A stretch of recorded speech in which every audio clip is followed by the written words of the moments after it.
Good afternoon and welcome to another TAAFI Live. My name is Sabrina and I'll be your host this afternoon.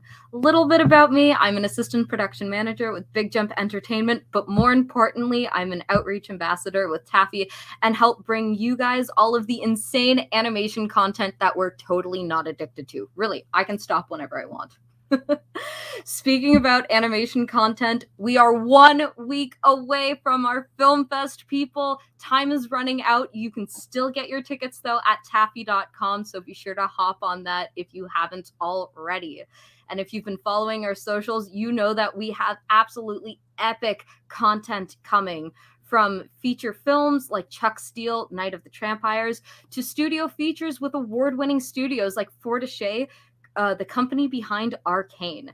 And speaking of studio features, we thought we'd bring you another one early, featuring Mainframe Studios. With studios in Vancouver and Toronto, Mainframe is taking Canada by storm with its top-tier productions.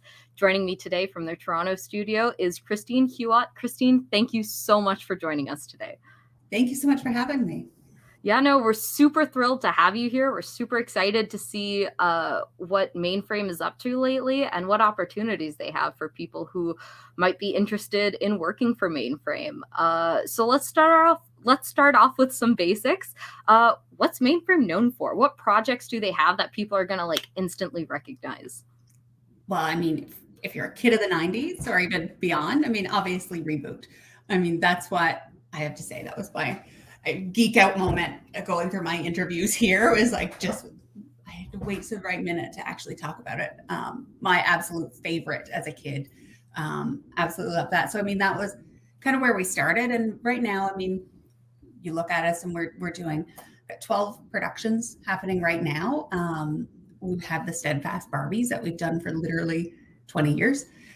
So we're, huge Barbie fans and doing some really cool things with, Barbie's like really kind of moving forward in the world. She does a lot of vlogging right now. We're doing some cool Barbie movies now that I have, a lot of different things that you wouldn't expect from Barbie. So it's kind of cool that she's evolving a lot. She's growing with the times. She has, yeah. And so we're just finished up with Madagascar, A Little Wild, which was a really fun project, and literally just launched this week Team Zenko Go, which is one of our original IP, which is very cool. We're going to be featuring, I think, the first episode at the film festival next week. So that's a whole lot of fun. It's, we're really busy. We've got our first 2D production as well, which is the Guava Juice Show. So we've not only during the pandemic started and finished Team Zenko Go, but we started a 2D division as well. And we've sent out the very first episode of the Guava Juice Show back probably about a month or so ago. Went live on YouTube, and more episodes are coming. That is like a bit of a crazy ride, and it's a whole lot of fun. So much stuff happening right now. Sounds like it's a super exciting time to hop on over at Mainframe and get some work done. So speaking of what makes Mainframe such a great studio, why would we, besides your killer lineup it sounds like you guys have right now, why would we want to come work for Mainframe? What makes it such an incredible studio? I mean, everybody always says people. I'm going to say it. I do enjoy the people. I would say a pandemic baby, just like yourself, started at the studio during the pandemic. Literally I met one of my team members for the first time the other day and haven't met most of them. But everybody's been extremely welcoming, which is really lovely. But I mean, that's kind of the basics, but it's, things like innovation. It started back with, the very first Reboot. It doesn't stop kind of with that. We're always trying to look for new, better, faster, cooler ways to do things. And it's not all just set on, we're just a preschool studio. It could be a adult comedy that's coming. It could be, anything kind of different. We're going to try it. If it's fun, that's, the best thing. It's things like the work-life balance. I think culture is a huge focus. And it's been something, especially with the pandemic, that, everything's focused on studio life and, the events that you do, our Halloween that was all in person. And, you had the whole week of Halloween activities that were happening at studio. How do you now change that to being an online virtual thing? And I think we've been pretty successful in doing that and trying to keep those fun events going. So we're always doing something different. That's kind of the fun part of it. The other thing that's, really nice, it's a very, I would say, psychologically safe and a very inclusive environment. We're doing a lot to help people, in terms of mental health. We're quite open with our conversations about diversity and people's backgrounds and things like that. And that's within the studio life and with what we're trying to put on the screen as well. I think everybody should have a voice. And I think that's a big thing. That's a huge focus of the studio.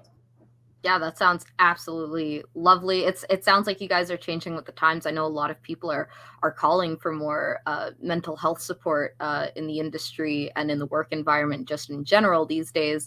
And I mean, you said it yourself that you guys have like all these fun and crazy activities that you guys do, like Halloween week. Can you maybe get a little more specific with that? Like what kind of like perks? Like, do you guys have like Pizza Fridays? I know. Well, we would have. I mean, it used to be beer cart Fridays, but that was kind of the in-person things when we talk about Halloween. And this, I'm waiting for it to come back, and I'm flying to Vancouver for this. Is what they call punker bowling, where they literally have bowling with pumpkins, and apparently it's an extremely disgusting, messy thing that everybody stands around and has beverages of choice and greases up a piece of plastic and bowls with pumpkins, and apparently this a disaster everywhere. That sounds so epic. Oh my God. So I need to try this. Things like that.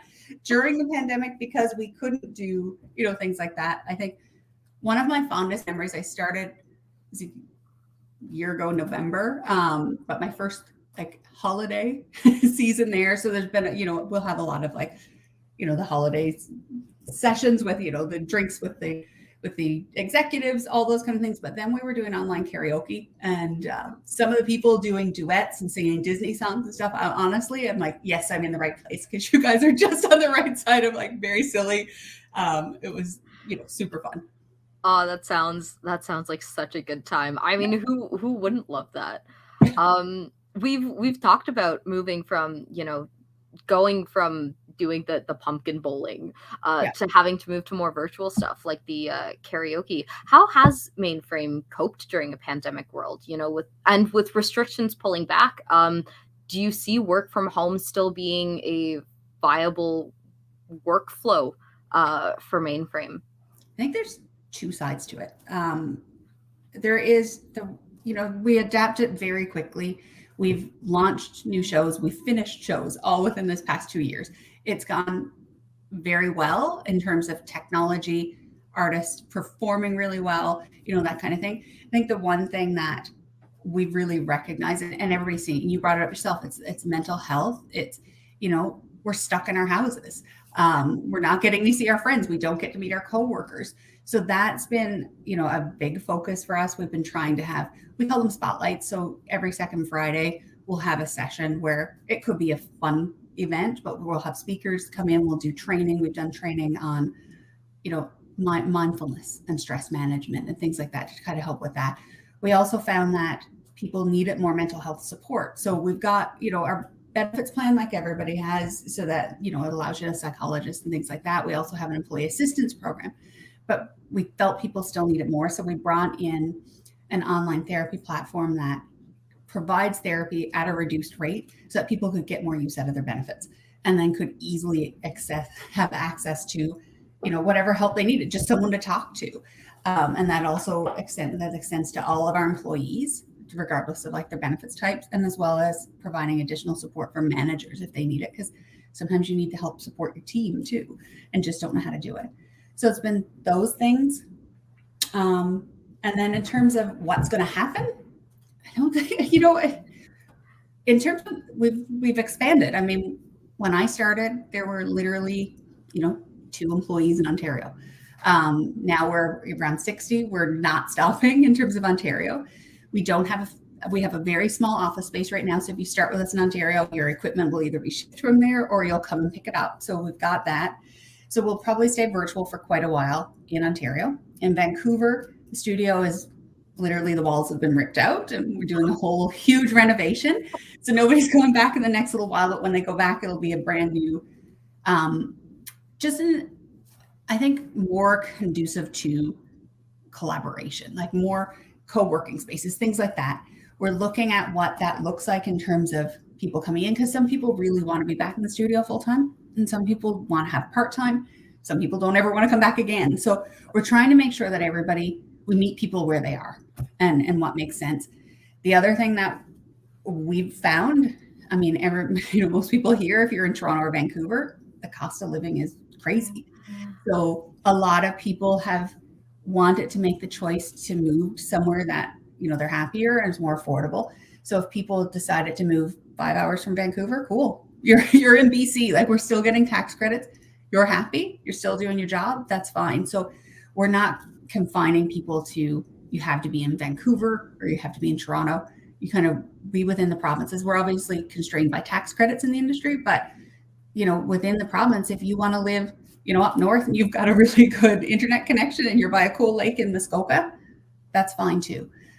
So I think those are things that, really going to change how we do things in the future. And it's going to adjust our studio and others too, because you're going to have some people who are there. So we're still going to have screens. We're still going to be on a lot of video calls and stuff like that. But I think we'll adapt. We adapt it this way, and we're going to adapt and just be stronger.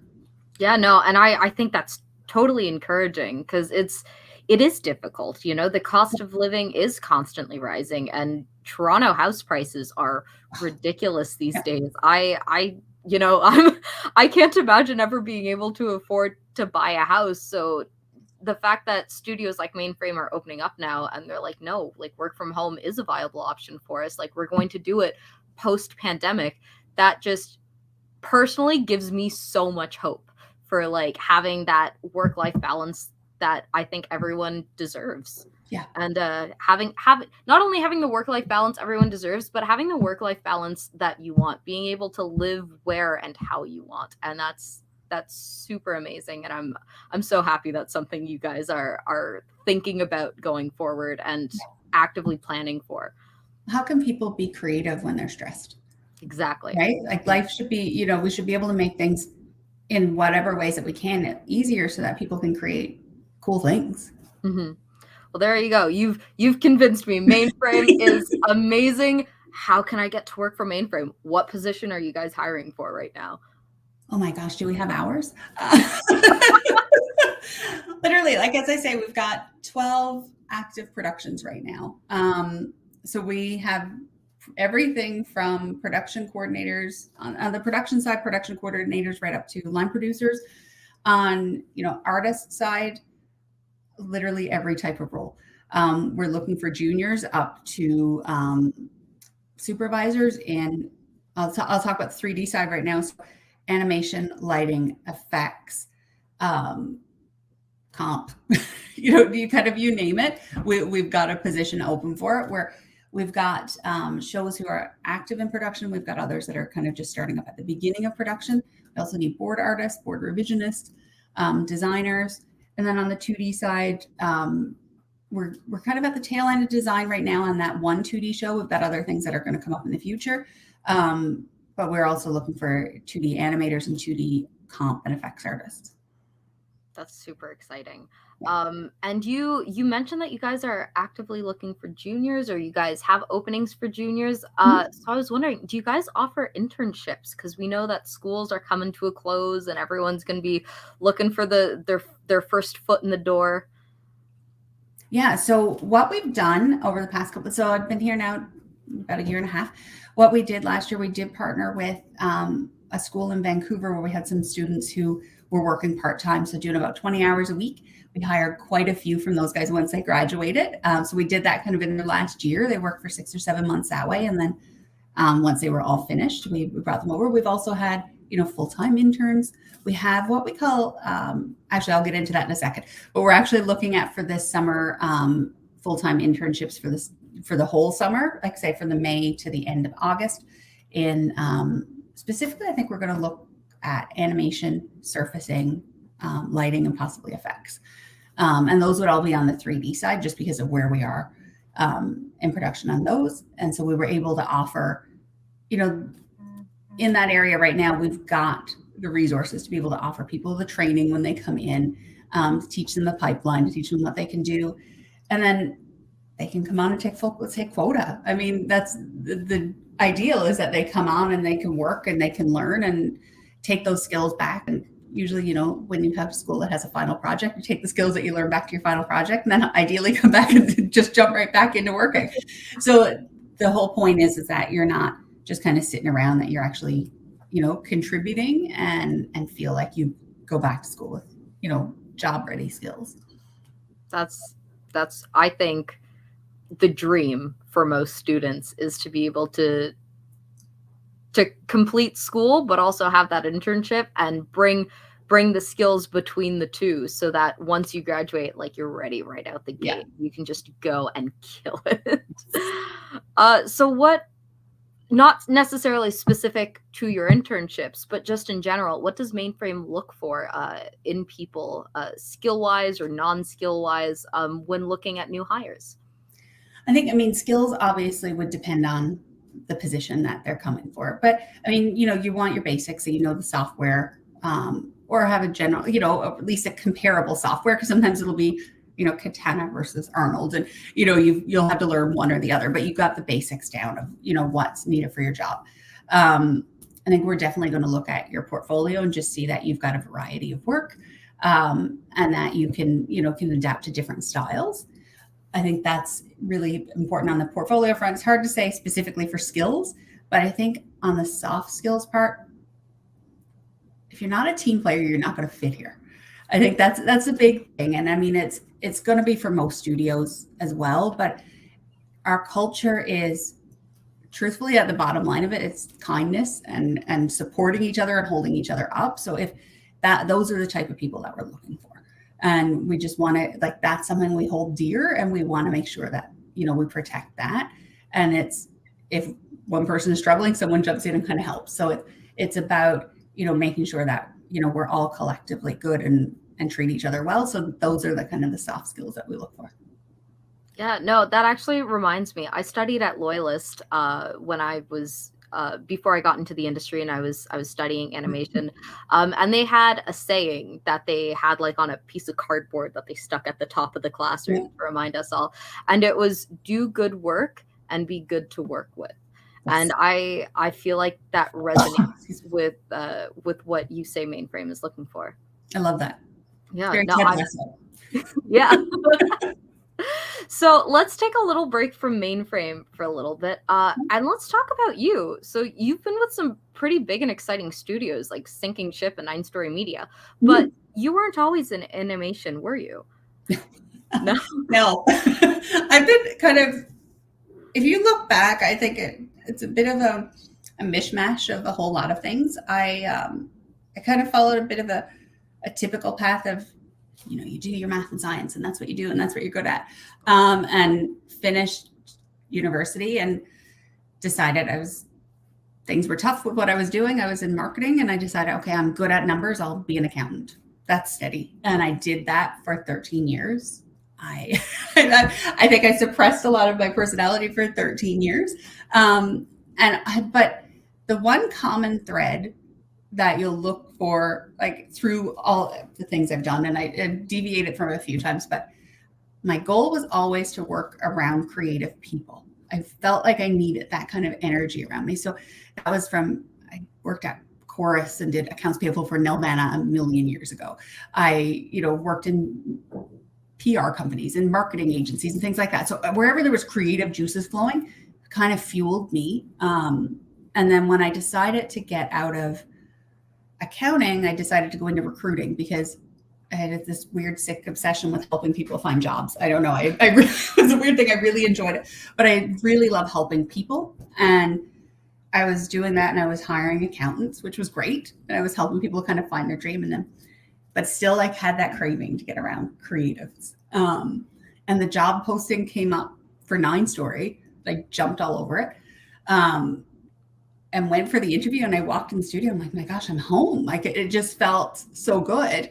And literally within, 2 or 3 months, I was like soaking up what everybody was doing. And it was so much fun. And I have to say that's what fuels me, is to see the things that people can create and, put on the screen. It's so rewarding to be part of it and to just, play a little role in helping people like build their careers and be able to do those cool things. I think it's just so amazing to me. That's incredible.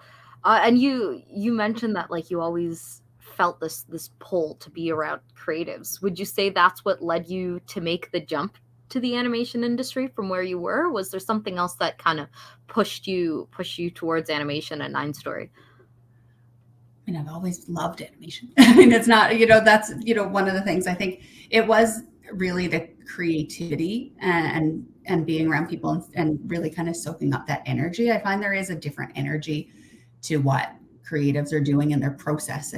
And to be really honest, the one thing I will say I've found joining animation and a little bit of difference with, that versus live action and things like that, people are very kind and it's a community. And I think that's what's kept me in animation, is kind of the community that's built, and people jump in and help each other all the time and are generally kind and, want to see each other succeed. And I think that's what holds me here. And I think that's what it's like. I've said to people recently, I don't think I could ever leave the industry. I think now I'm kind of sucked in, like, you kind of find your people. But it is kind of really, I can't draw, I can't do anything like that, but just I'm fascinated by what the others I'm working with are able to do. Yeah, no, I totally get that. I mean, working in production, sometimes I come in and they're like, "Hey, Sabrina, you want to try rigging?" And I'm like, "I can't draw, but thank you for asking."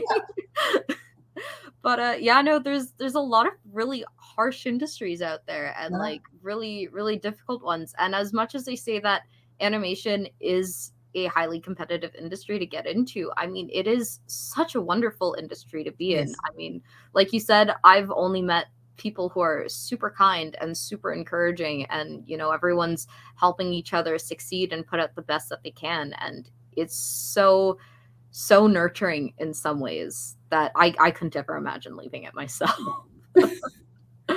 So now that I was going to say, for students like finishing school, like if you're struggling and finding it hard and your portfolio is just not getting there, and you're finding it hard to get a job, just ask people, because they will help you and they'll be so happy to help. Yeah. I think that's what the cool thing is. Yeah, whether it's your profs or people in the industry, like just ask everyone. Like, yeah. I don't think I've ever met someone who's gone, "No, I can't help you," or "I won't help you." Like, it's always been like, "Let me reschedule things around and find some time." Yeah, absolutely. Well, since we've talked about, where you've been and, we're talking about where you are now, Mainframe, I'm super curious to know, how does Mainframe stack up compared to other places you've been? I think I will say each of them I've thoroughly enjoyed each of them. I have to say they've all, for different reasons at different times in my career. I'm really curious to see Mainframe when I'm in the studio, but each of those studios I still keep in touch with. I would say 90% of the people I've made long-lasting friendships and relationships with them. And I think, each of them in their own special way has, different things to offer. And so I think I grew up, I learned at 9 Story, and, that helped me build up, experience and things like that. And the same thing, Sinking Ship kind of took me in a little bit of a different direction in terms of like the style of work and the type of things that they do. So I was able to learn that. And at Sinking Ship, I got more into kind of the HR side versus the recruiting side. So it's helped me build up in each way. And like I say, there's tons of special people at each of them. That's great. That's so amazing. It's always nice when you can leave somewhere, but it's like I still feel connected, and I still feel connected to the people and the work. So I'm really glad that you've had such positive experiences everywhere you've been so far. Yeah, I must say I'm pretty lucky. Well, I'm so happy for you. And now I'm hoping that you can give us a little insight. What's your favorite project you've either gotten to work on or got to see while you're at Mainframe, if you can tell us. I can. I have to say, and I don't know if it's because I helped them with the crewing up from the very beginning, but there is something.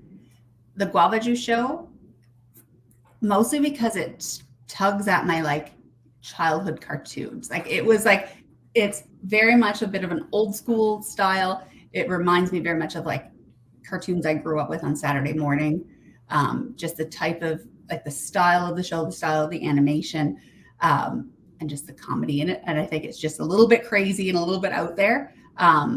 So I'm a little bit partial to that one. Even from like when development was pitching it, I'm like, this is going to be so much fun because they're just out there and crazy. They get in a bathtub and travel through the multiverse. Like, it's like, and everything is always just a little bit off and a little bit wacky. So it is, yeah, that one I can say so far has been my favorite. I loved Zenko the other night for a very different reason. Because that one's more tug at your heartstrings. They're kind, they're doing good deeds, that kind of thing. But yeah, guava for the crazy wacky. That is amazing. And is that the one that's going to be showing up at TAAFI, that Mainframe one? No, so we're actually going to be showing Team Zenko Go, which is again another one of Mainframe's own IP, but then partnership with DreamWorks.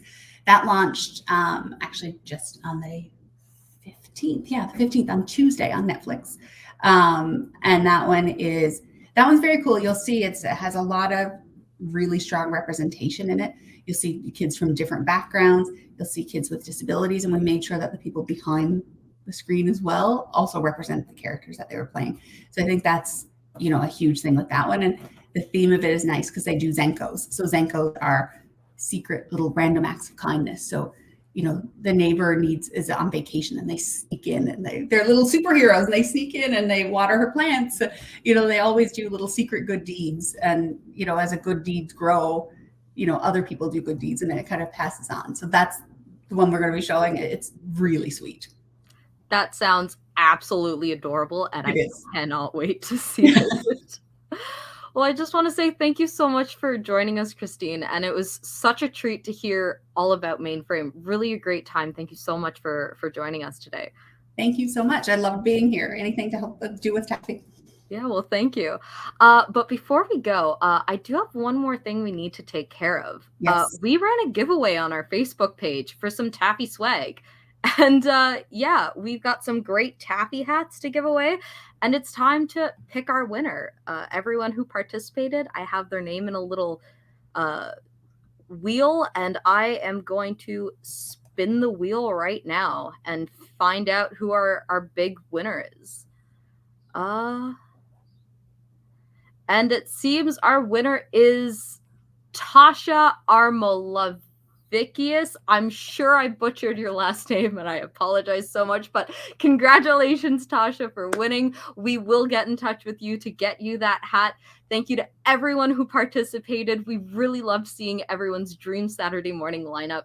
And for everyone who really, really, really wanted a hat, keep an eye on our Facebook page. TAAFI toques and trucker hats will be going up on sale soon, so you won't want to miss out on that. Thank you again to everyone who joined us today. Thank you to Christine, and don't forget to grab your fest passes, people. You know you want to be there, and there's only 1 week left. Have a great night, and we'll see you all next week for another TAAFI Live.